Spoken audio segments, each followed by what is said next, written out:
आध्यात्मिक कहानियाँ। एक सासू माँ और बहू थी। सासू माँ हर रोज ठाकुर जी की पूजा पूरे नियम और श्रद्धा के साथ सेवा करती थी। एक दिन शरद ऋतु में सासू माँ को किसी कारणवश शहर से बाहर जाना पड़ा। सासू माँ ने विचार किया कि ठाकुर जी को साथ ले जाने से रास्ते में उनकी सेवा पूजा नियम से नहीं हो सकेंगी। सासू माँ ने विचार किया कि ठाकुर जी की सेवा का कार्य अब बहू को देना पड़ेगा, लेकिन बहू को तो कोई अक्ल है ही नहीं कि ठाकुर जी की सेवा कैसे करनी है। सासू माँ ने बहू ने बुलाया और समझाया कि ठाकुर जी की सेवा कैसे करनी है, कैसे ठाकुर जी को लाड करना है। सासू माँ ने बहू को समझाया कि बहू, मैं यात्रा पर जा रही हूँ और अब ठाकुर जी की सेवा पूजा का सारा कार्य तुमको करना है। सासू माँ ने बहू को समझाया, देख ऐसे 3 बार घंटी बजाकर सुबह ठाकुर जी को जगाना, फिर ठाकुर जी को मंगल भोग कराना, फिर ठाकुर जी स्नान करवाना, ठाकुर जी को कपड़े पहनाना, फिर ठाकुर जी का श्रृंगार करना और फिर ठाकुर जी को दर्पण दिखाना। दर्पण में ठाकुर जी का हंसता हुआ मुख देखना, बाद में ठाकुर जी राजभोग लगाना।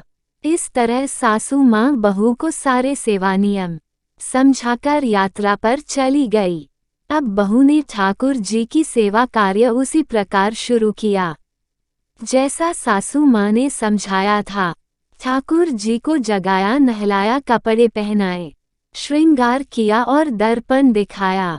सासू माँ ने कहा था कि दर्पण में ठाकुर जी का हंसता हुआ चेहरा देखकर ही राजभोग लगाना, दर्पण में ठाकुर जी का हंसता हुआ मुख न देखकर बहू को बड़ा आश्चर्य हुआ।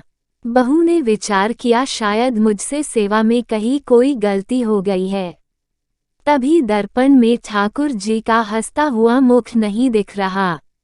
बहू ने फिर से ठाकुर जी को नहलाया, श्रृंगार किया, दर्पण दिखाया, लेकिन ठाकुर जी का हंसता हुआ मुख नहीं दिखा।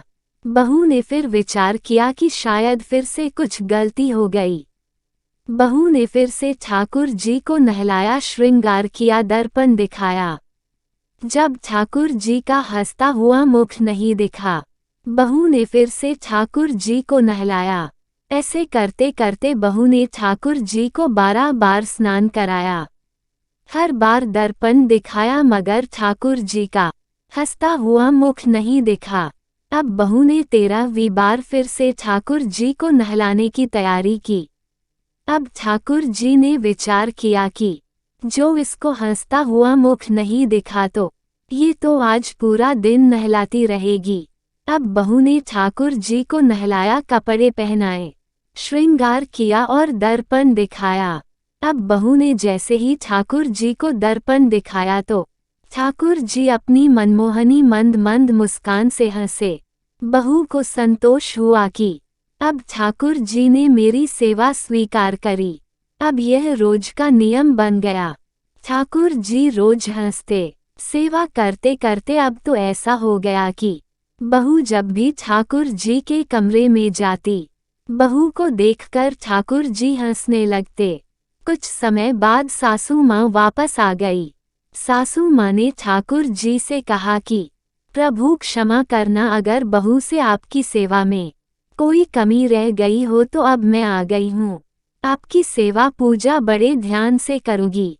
तभी सासू माँ ने देखा कि ठाकुर जी हंसे और बोले कि मैया, आपकी सेवा भाव में कोई कमी नहीं है, आप बहुत सुंदर सेवा करती है, लेकिन मैया दर्पण दिखाने की सेवा तो आपकी बहू से ही करवानी है। इसी बहाने मैं हंस तो लेता हूँ। निश्चल सेवा भाव से प्रभु भी प्रफुल्लित होते हैं। अगर कहानी अच्छी लगी हो तो इस वीडियो को लाइक जरूर कीजिएगा। अगर आप इस चैनल पर पहली बार वीडियो देख रहे हैं तो इस चैनल को सब्सक्राइब कर लीजिएगा ताकि आपको एक और नई वीडियो प्राप्त हो सके। अगर आप पहले से सब्सक्राइब कर रखे हैं तो कमेंट बॉक्स में कमेंट करके जरूर बताइएगा कि ये कहानी आपको कैसी लगी। जय श्री हरि।